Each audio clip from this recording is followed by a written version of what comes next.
I'm Rosie. I am a retired escape artist turned psychic spelunker. Now, if that intro made you wildly confused, that means I'm doing my job because you're paying attention. I serve women middle-aged who are burned out and running on empty from the stress of raising young children in a culture that repeatedly tells us over and over that we actually have to escape motherhood in order to enjoy it.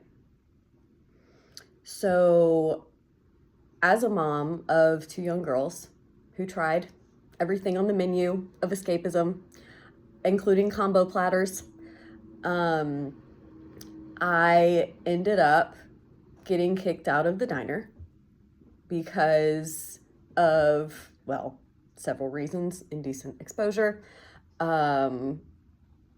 reckless displays of affection, you name it, I've done it, I've been there. So eventually I sobered up and I signed up for spelunking school. My teacher, my incredible teacher, actually implanted or embedded this Joseph Campbell quote into my psyche, which stuck with me. The treasure you're looking for is in the cave you fear most.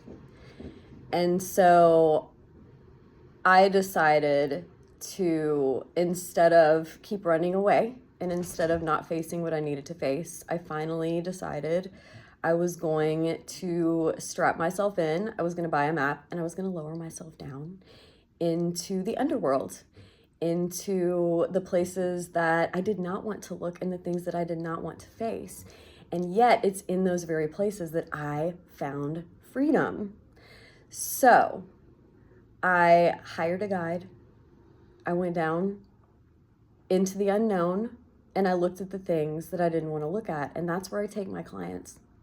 That's where I take my audience. So I take them on an adventure, contrary to traditional recovery coaching, sobriety coaching. I love to focus on the adventure and the excitement and the enchantment of the process of excavating the things that we are the most afraid to look at, because that is where I have found my highest self hiding. So I teach women to fall madly in love with the adventure of going down into the ground to extract the jewels, and I help them go from surviving to thriving, from running away to running towards, and from being bound by addiction and escapism to living with conviction, going from waking up with the dread to leaping out of bed. So we are able to shed our stress. We are able to do this together. I have tried this alone. It does not work. So we go together. We go from sleepwalking to awake, and we move into our most inspired, authentic, and enchanted life. So I do this in several ways, and I will save that for next time.